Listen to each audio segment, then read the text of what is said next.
Ayan guys, welcome to Lola Motes TDC channel. Ayan. Magsisimula na tayong magluto guys ng tinola. Ang tinola ni Lola, ang sariling recipe, diba? Pinagsabay-sabay, sibuyas, bawang at luya. Maingay yung kasyawawa. Ayaw ko kasi sa kawali guys, sobrang laki ng kawali ko. Konti lang naman yung lulutuin ko. Yan, diba guys? Tanghalian ni Lola Motes, tinolang manok. Kaya lang mamayang hapon, hindi ko alam kung ano ulit guys. Basta importante magluluto tayo tinola. Yan.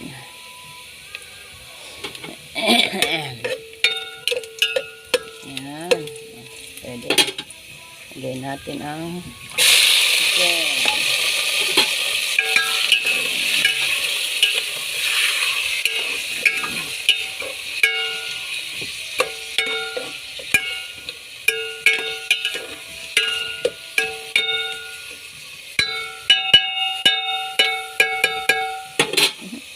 Ayan.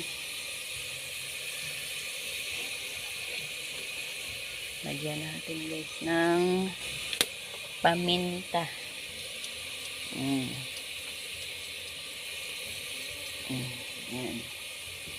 At konting asin.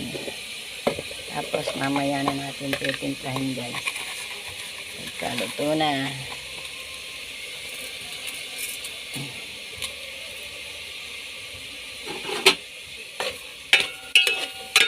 Tapos tatakpan natin. Pagka nagisa na, lalagay natin yung papaya guys. Maingay si Lola talaga. Yan. Yan, diba?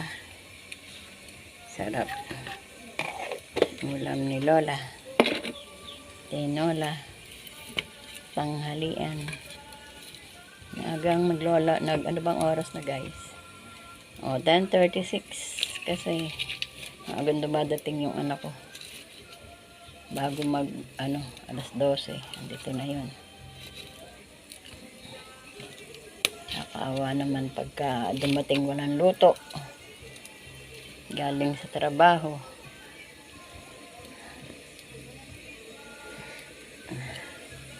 Yung anak ni Lola. Yan guys.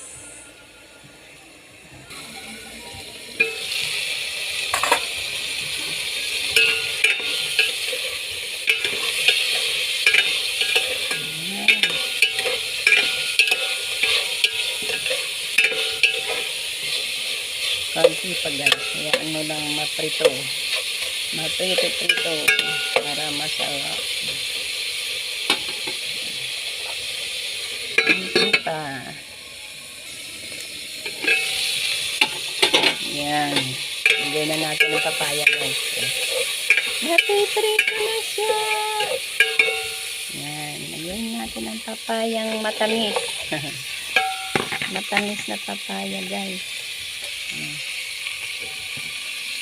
Yan. Marami pa yung papaya guys kaysa sa chicken. At least dami. Ayan. Sarap. Hinog na. Lagyan natin ng sabaw. Tingnan natin kumpleto. Kakumpleto pa. Pagilid naman ng kaserola natin guys. Ayan. Konti pa. Ayan. Okay na guys.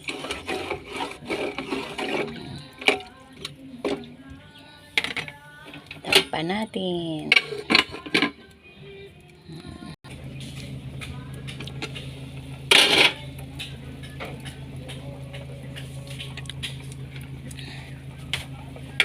Ayan. Ayan guys. Tingnan natin kung luto na yung papaya.